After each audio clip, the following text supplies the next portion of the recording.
This is the Consumer Sentiment Index in the US, and it's currently the lowest reading we've literally ever had, 44.8 in May 2026.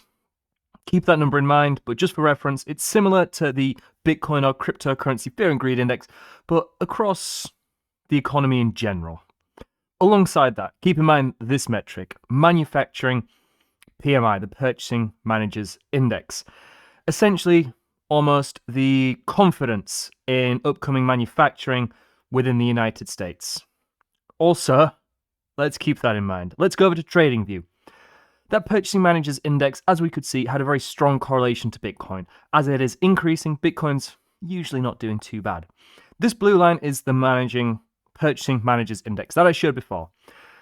But we're going to go back a little bit further, because if I just very quickly go back here, what we can do is if we look at Bitcoin versus the S&P 500, they're very strongly correlated.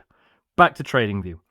This blue line shows the PMI, and we can see the S&P 500. Now, this red line indicates when this has crossed above 50. This is usually the threshold or boundary to say that we're in a period of a little bit more economic confidence and expansion.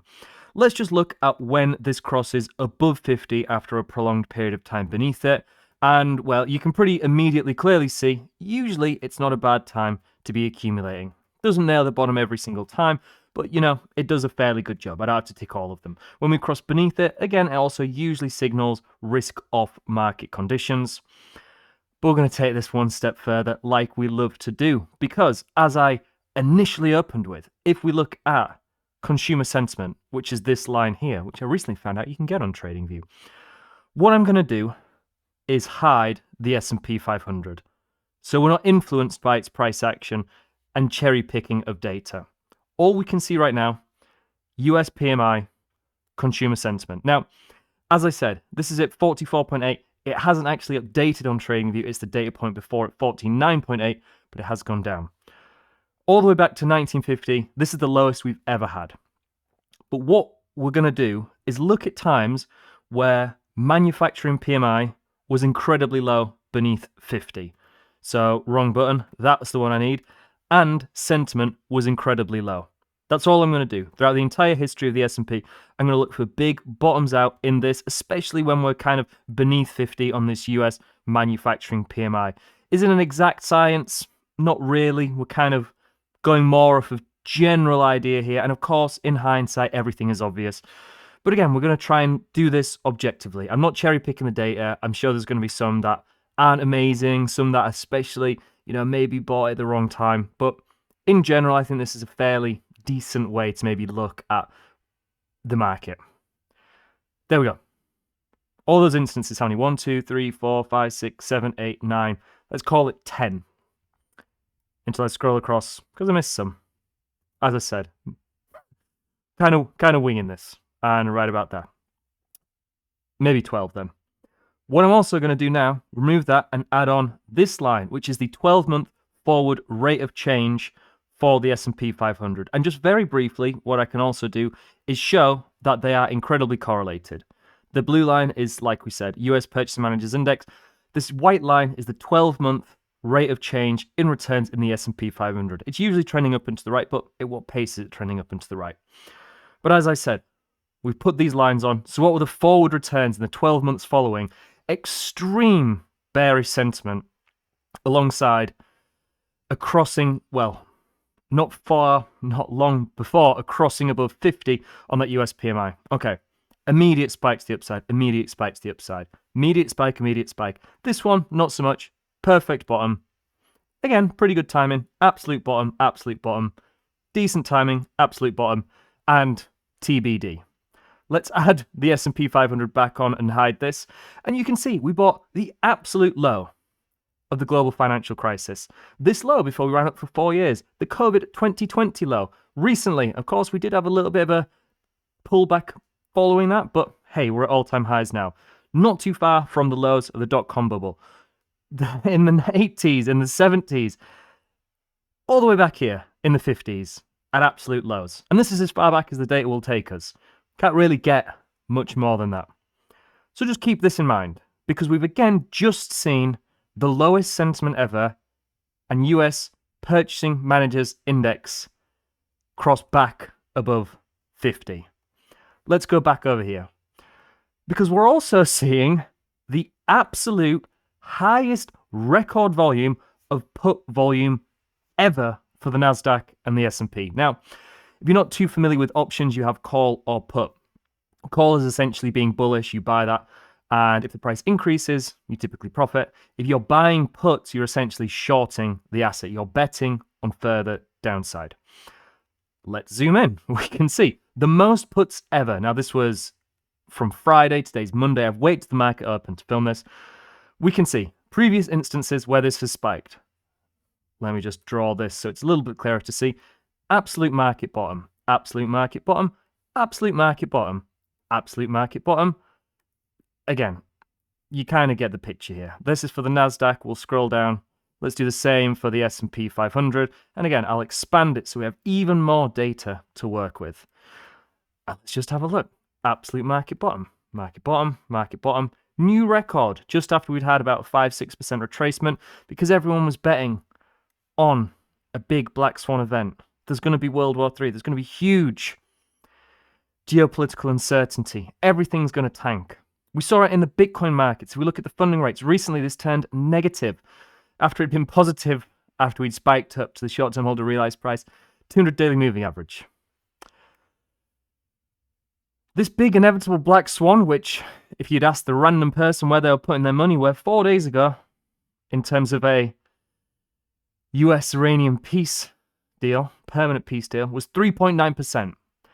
Look at the comments from a few weeks ago. All of the political analysts in the comments section were saying this was a certainty. It's going to escalate. There's going to be nukes.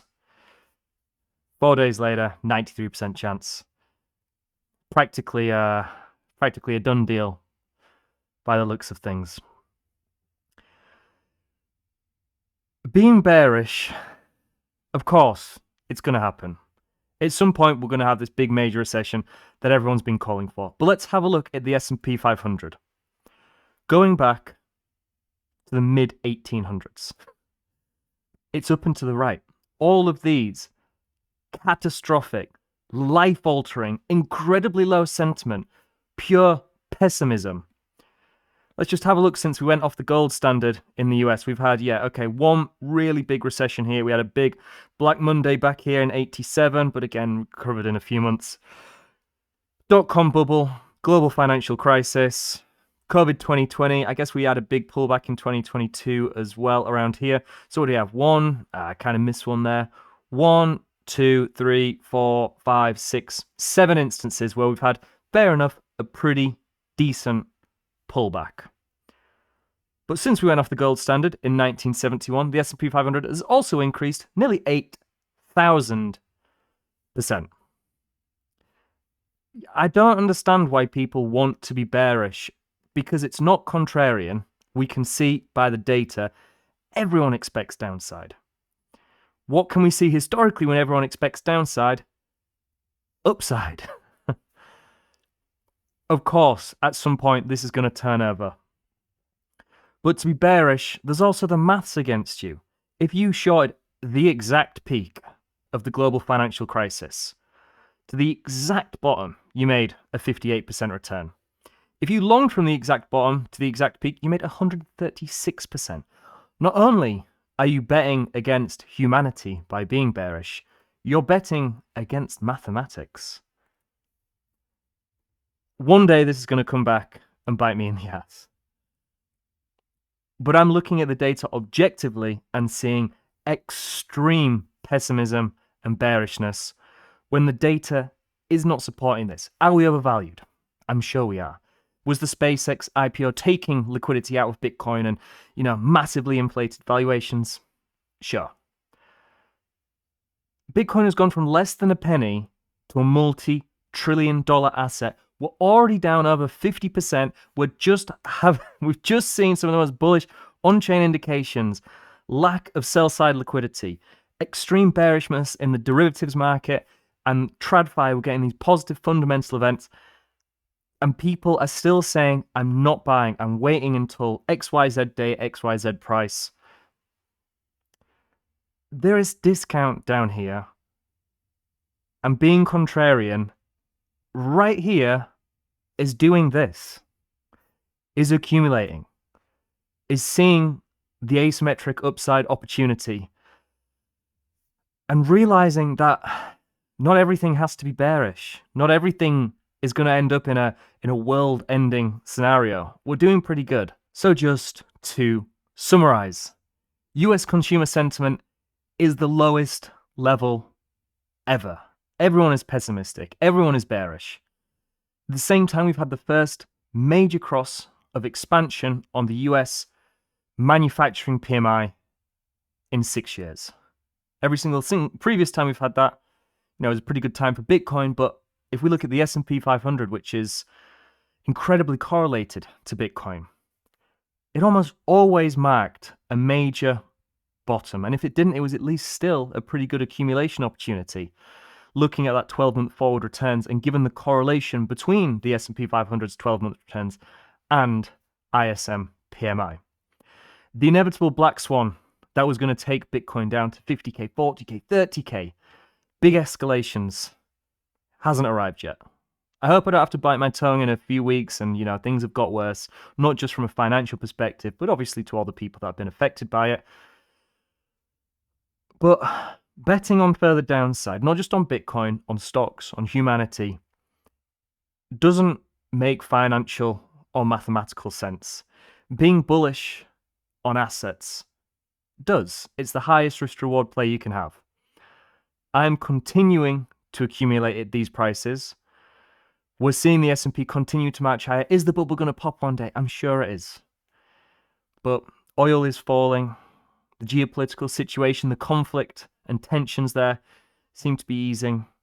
All the data is pointing towards extreme fear and capitulation, yet lack of long-term holder sell-side liquidity.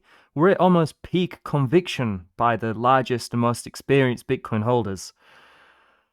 And yet people continue to bet against the data in favor of, I don't even know what you'd call it, but maybe I'm wrong. Who knows? But I'm buying at these prices. And I think the riskiest play right here, which I've said for a few weeks now, is not even considering dollar cost averaging in at these discounted prices.